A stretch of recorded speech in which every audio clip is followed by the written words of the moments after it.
संत शिरोमणी मन्मस्वामी महाराज की जय। सद्गुरु धारेश्वर महाराज की जय। सद्गुरु मल्लिकार्जुन शिवाचार्य महाराज की जय। भगवती जगदम्बा माता की जय। अन्नपूर्णा माता की जय।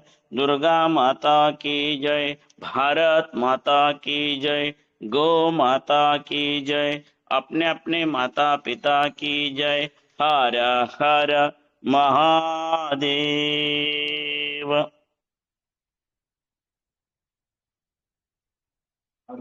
श्री शिव परमात्मा स्वरूप जगदाद्य जगद्गुरु मूल पंचाचार्य मन्मथादि संत बसवादि प्रमथ सद्गुरु धारेश्वर तथा आदिश्वर शिवाचार्यांपासून मल्लिकार्जुन शिवाचार्य पर्यंतच्या गुरु परंपरेला अनंत प्रणाम करून आजच्या वाङ्मयी सेवेला आरंभ करीत आहे। थोड्या वेळातच कीर्तन सुरू होणार आहे। आजचा दिवस हा आपल्यासाठी अत्यंत महत्वाचा आहे आणि उद्या रमा एकादशी येते, त्याचबरोबर वसुबारस येते। भारतीय संस्कृतीमध्ये गायीला अनन्य अशा प्रकारचं महत्व आहे। गायीची सेवा किंवा गायीच्या कृपेचा आशीर्वाद मिळवण्यासाठी अनेकांनी प्रयत्न केल्याचं पाहायला मिळतं। अनेक ऋषी मुनींनी देखील गायीची सेवा केलेली आहे। गायी 33 कोटी देवांचा निवास असलेलं क्षेत्र किंवा पवित्र तीर्थक्षेत्र संबोधलं जातं आणि अशा या गायीची सेवा, गायीची पूजा हे भारतीय संस्कृतीचं सर्वात श्रेष्ठ लक्षण आहे की ज्या गायीची पूजा आपण उद्या सायंकाळी करणार आहोत। सवत्स गोपूजन याला विशेष महत्व दिलेलं आहे। वासरासहित गायीची पूजा करणे ही सर्वश्रेष्ठ परंपरा आपल्याला सांगितलेली आहे आणि त्या परंपरेला अनुसरून गायीची सेवा, गायीची पूजा ही आपल्या संस्कृतीने आपल्याला शिकवलेली आहे। गायीच्या शेपटीची पूजा करावी हे तर आपणा सर्वांनाच ज्ञात आहे, कारण गायीने ब्रह्मदेवाची साक्षीदार म्हणून ज्या वेळेला भगवान शिवासमोर खोटं बोलण्याचा प्रयत्न केला त्यावेळेला भगवंतानी तिच्या तोंडाची पूजा होणार नाही, मात्र जिभेनं मी बोलले ते खोटं आहे आणि आम्हाला काही आपलं दर्शन झालं नाही, ब्रह्मदेवाच्या भीतीने मी खोटं बोलले असं जिभेनं ज्या वेळेला शेपटीने सांगितलं त्यावेळेला तुझी जीभ हे मानवाची विष्ठा खाईल आणि शेपटीची पूजा होईल, अशा प्रकारे तिला शाप आणि वरदान देण्यात आलेलं आहे। अशा या गायीची पूजा आपल्या संस्कृतीने सर्वप्रधान मानलेली आहे आणि त्या गायीची पूजा सायंकाळच्या वेळेला गोरज मुहूर्तावर करावी हे सर्वश्रेष्ठ लक्षण आपल्याला सांगितलेलं आहे। आपणा सर्वांनाच कल्पना आहे की गायीच्या खुरांमध्ये अष्टभैरव, तिच्या पायामध्ये 4 पायात 4 वेद, मस्तकावर प्रत्यक्ष शंकर भगवान, हृदयामध्ये शिव परमात्मा, अशा प्रकारे वेगवेगळे देव देवता आणि सर्वात शेवटी तिच्या गोमय आणि गोमूत्राजवळ लक्ष्मी मातेचा निवास आहे। आणि म्हणून आपणा सर्वांना घरामध्ये सौख्य लाभावं, कुठल्या प्रकारची बाधा होऊ नये याच्यासाठी सडा संमार्जन करण्याची, शेण आणि गोमूत्र टाकण्याची परंपरा पाहायला मिळते। शुचिर्भूततेच्या दृष्टीने गोमूत्र अत्यंत महत्वाचं आहे। गोमूत्र, गोरोचन, गोबर किंवा शेण, दूध, दही आणि तूप ह्या पंचगव्य म्हणून गायीच्या अत्यंत श्रेष्ठ वस्तू आहेत। त्याचबरोबर गोलोचन हे सुद्धा गायीच्या शरीरामध्ये वास करत आहे आणि त्या गोरोचनामुळे किंवा गोलोचनामुळे अनेक प्रकारच्या व्याधी दूर होतात।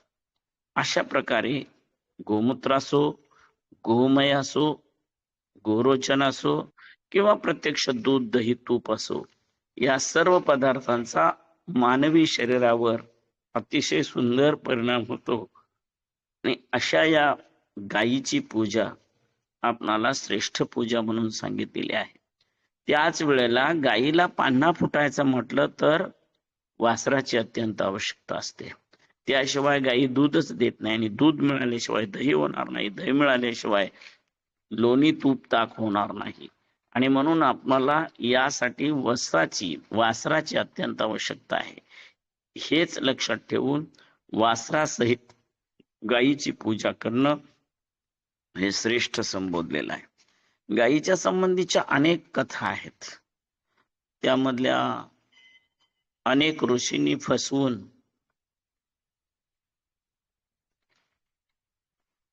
दुर्वास ऋषींना,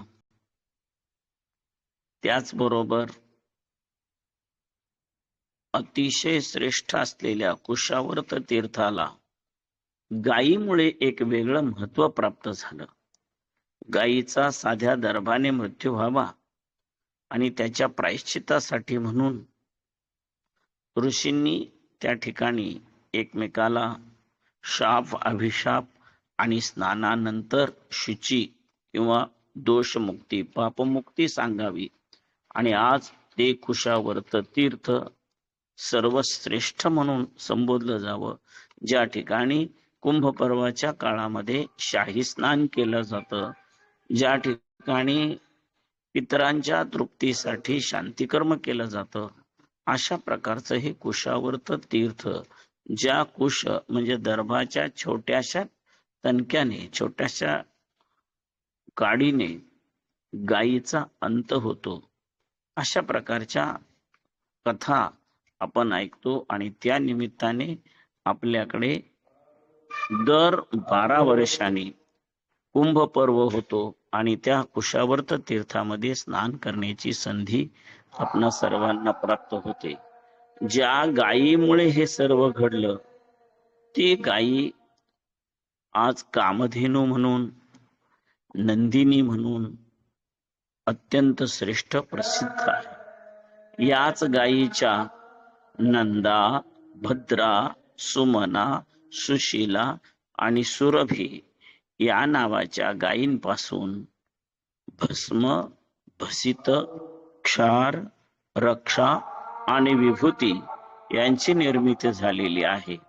अशी ही गाय तिच्या दरवर्षी वसुबारस किंवा गुरुद्वादशीच्या दिवशी पूजा करणं श्रेष्ठ मानलेलं आहे. आणि तो पवित्र दिवस उद्या येत असल्यामुळे आम्ही खऱ्या अर्थाने धन्यवान आहोत, पुण्यवान आहोत. त्या देवीच्या सेवेने आपल्या जीवनामध्ये नवीन चैतन्य निर्माण व्हावं. गायीची पूजा करत असताना काही मंत्र देखील आपल्यासाठी अत्यंत महत्वाचे असे सांगितलेले आहेत. गायीची पूजा करत असताना वासराच्या बरोबरच मालकाचा देखील सत्कार करावा. मालकाला देखील त्या निमित्ताने वस्त्रदान करावं, दक्षिणा द्यावी.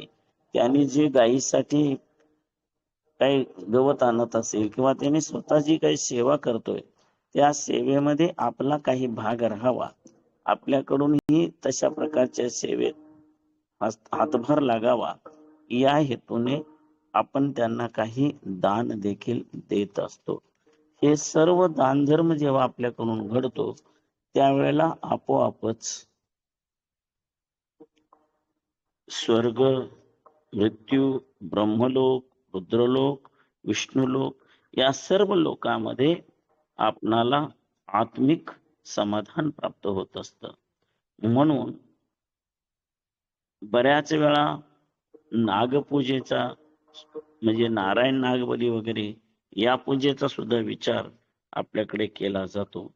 पण त्या सर्व तृप्तीसाठी, त्या सर्वांच्या कृपा आशीर्वादासाठी आपण सदैव त्या देवतेंचा विचार करतो.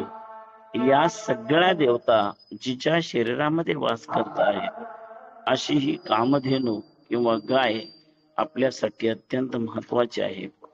त्या गायीच्या पूजेच्या निमित्ताने आपणा सर्वांनाच सर्व देवदेवतांचं आपोआपच दर्शन घडतं आणि ज्या वेळेला अशा प्रकारे आपल्याकडून गायीची पूजा करते, गायीची पूजा केली जाते, त्यावेळेला त्या देवता, तिच्या शरीरामध्ये वास करत असलेल्या सर्व देवता यांची कृपा होते आणि पर्यायाने आपलं जीवन पवित्र बनत असतं. ते जीवन पवित्र बनवण्यासाठी गोपूजन हे अत्यंत महत्वाचं आहे आणि ते आपण पिढ्यानपिढ्या आणि कितीतरी वर्षांपासून ही परंपरा चालत आलेली आहे आणि त्या परंपरेला अनुसरून आपण सर्वजण गोपूजन करत असतो. या गोपूजनासाठी आपणाला स्वतःची गाय असणं हे श्रेष्ठ मानलेलं आहे. पण कदाचित नसेल तर दुसऱ्या कोणाची का असेना त्या गायीची तरी आपल्याकडून पूजा झाली पाहिजे. आणि या पूजा करत असताना जेव्हा आपल्याकडून हे गोपूजन घडत आहे त्यावेळेला ज्यांची गाय आहे त्यांना आपण संतुष्ट करणं, त्यांना समाधानी करणं ही सुद्धा आपल्यासाठी अत्यंत महत्वाची गोष्ट ठरते. कारण बऱ्याच वेळा आपण कामापुरतं म्हणजे जसं एखादा खाते उतारा असतो, तो 3 महिने 4 महिने चालतो, पुन्हा त्याचा काही उपयोग होत नाही. मात्र गोपूजन ही अशा प्रकारची स्थिती आहे, गोपूजनाचा फायदा किंवा गोपूजनाचं फल हे पिढ्यानपिढ्या अनंत कालापर्यंत चालणार अशा प्रकारचं आहे. आणि म्हणून आपल्याकडून जेव्हा जेव्हा ही संधी मिळेल तेव्हा आपण गोपूजन केलं पाहिजे. मग ती संधी कशी प्राप्त व्हावी त्याच्यासाठी काहीतरी एखादा दिवस ठरवला तरच लोक त्या दिवशी ही कृती करतील. हे लक्षात घेऊन या महिन्याच्या म्हणजे आश्विन महिन्याच्या वद्य पक्षामधील द्वादशीला अशा प्रकारे गोपूजन करण्याची पद्धती आपल्याकडे ठेवलेली आहे आणि त्या पद्धतीला अनुसरून आपण गायीची उत्तम प्रकारे, आता अलीकडे कसं गायांना सवयच नाहीये त्यामुळे गायी भितात किंवा आपल्याला योग्य प्रकारे पूजा करू देत नाहीत.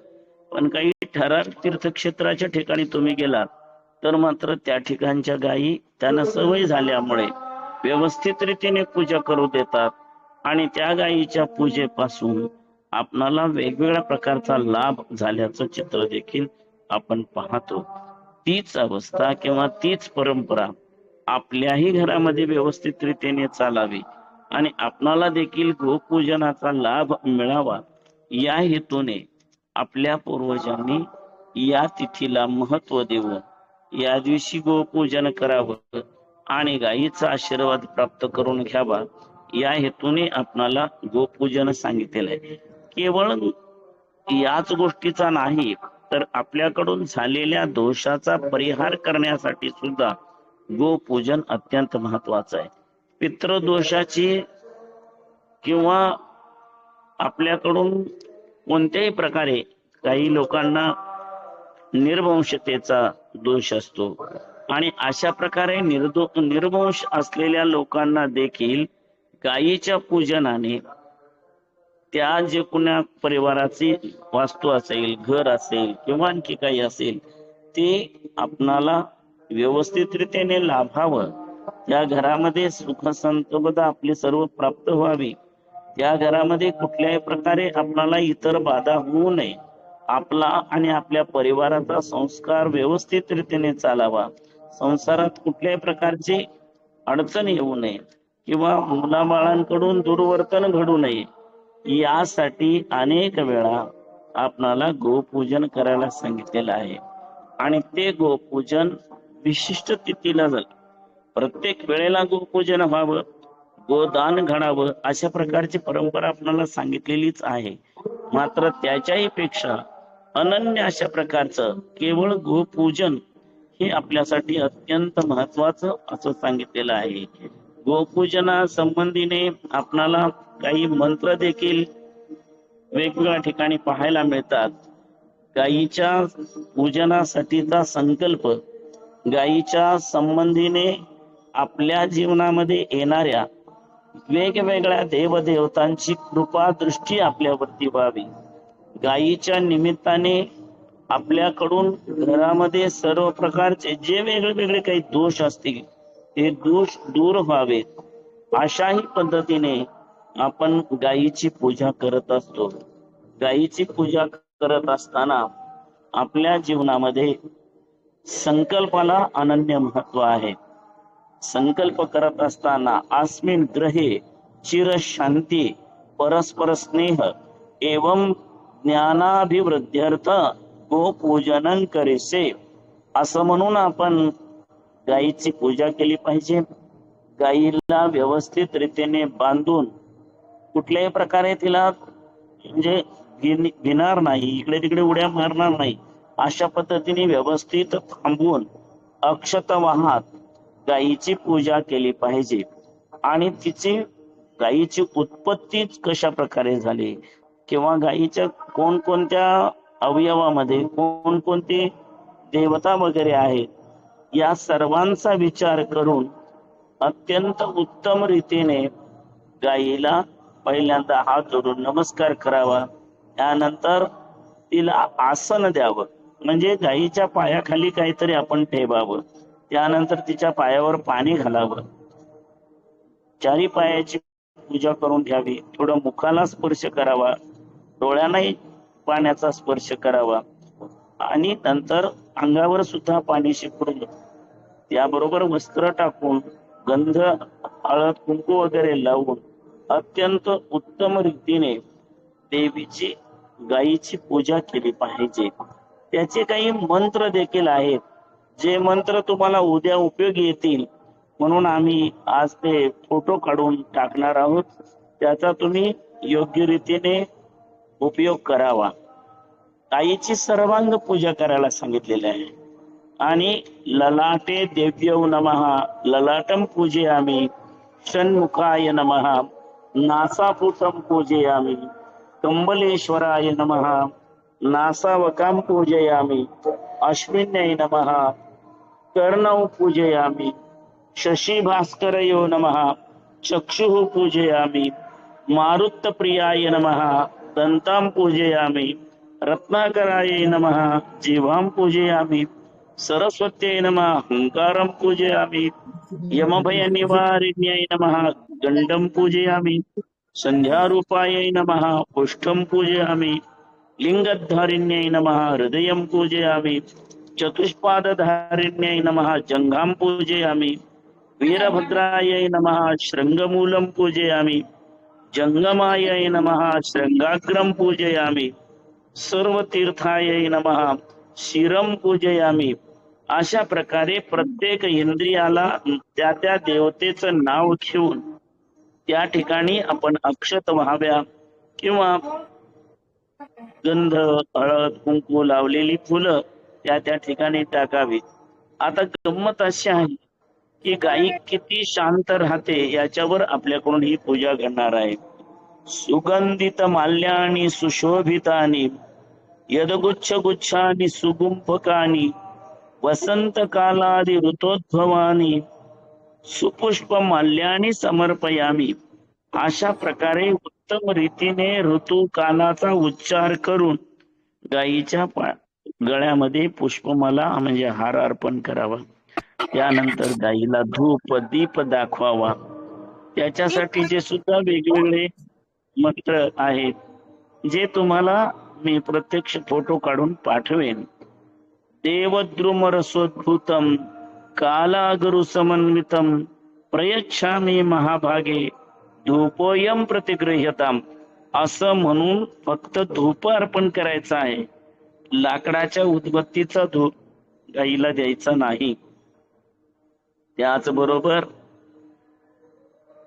जीवी सर्व जीवानाम देवानांच सदा प्रिये माते त्वम जगन्माये दीपोयम प्रतिगृह्यताम.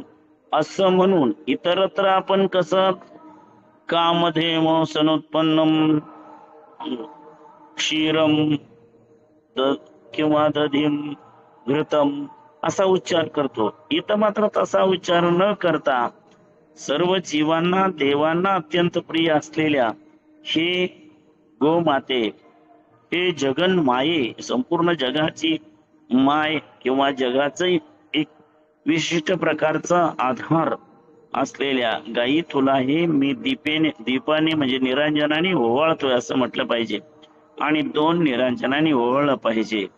त्याचबरोबर देवीला आपण काहीतरी धान्य देणार आहे. त्या धान्यामध्ये काय असावं? तृणधान्य वृक्षंच इक्षुदंडादिभिर्जातम द्विदलं तथा चैव मूलपल्लवादियुतम अर्पयामि महाभक्त्या उदरभरण हेत्वार्थम देवी त्वं प्रतिगृह्यताम गवे नमः तृणधान्यानि समर्पयामि तदनंतर पाणीयम समर्पयामि असं म्हणून धान्य वगैरे त्यांना द्यावं आणि त्यानंतर गायीला नमस्कार करावा. गायीची पूजा करणं इथपर्यंत ठीक आहे. बऱ्याच वेळा गोपूजन करून त्या दिवशी गोदान देखील करण्याची परंपरा आहे. वास्तविक पाहता या गोदानावरूनच, गाय दानाला देण्यावरूनच, एकमेकाला गायी देण्याच्या विषयातूनच सप्त ऋषींची भांडणं झाली आणि त्यातूनच दुर्वासांना शाप मिळाला वगैरे आपण गोष्टी पाहतो आहोत. अनेक वेळा ऋषीमुनी नेहमीच अर्थात ही भांडणं काही वेगळी आहेत असं नाही. सर्वत्र तुम्हाला गावागावात, भावाभावात, देवादेवात सुद्धा, मंत्र ऋषी मुनीत सुद्धा भांडण विवाद झाल्याचे चित्र आपल्याला पाहायला मिळतात. हे सगळे वाद दूर व्हावे म्हणून आपल्याकडे गो पूजा, जेणेकरून सर्व देवदेवता, ऋषी मुनी, वेद, आगम, पुराण सर्व काही गावामध्ये देवीमध्ये समाविष्ट आहेत. आणि त्या देवीच्या पूजनाने म्हणजेच गोमातेच्या पूजनाने आपणा सर्वांना सर्व देवदेवतांची कृपा लाभून आपल्या घरामध्ये संतती, संपत्ती, सुख, शांती सर्व प्रकारचं वैभव प्राप्त होऊ शकतं. या हेतूने आपणाला ही पूजा सांगितलेली आहे आणि ती पूजा आपण आवर्जून केली पाहिजे. ज्या वेळेला आपण अशा प्रकारे गोपूजन करतो त्यावेळेला आपोआपच आपल्या घरात असलेल्या सर्व दुःखाचा परिहार होतो. शक्यतोवर भाजी, भाकरी किंवा गूळ आणि तृणधान्य, डाळी वगैरे हे गायीला देण्यामध्ये विशेष अशा प्रकारचं महत्व मानलेलं आहे. आणि त्या पद्धतीने जास्त गायी असतील तर ठीकच आहे, आनंद आहे. किमान एका तरी गायीची आपल्याकडून पूजा व्हावी एवढीच अपेक्षा या ठिकाणी व्यक्त करतो. आणि कीर्तन सुरू होत आहे.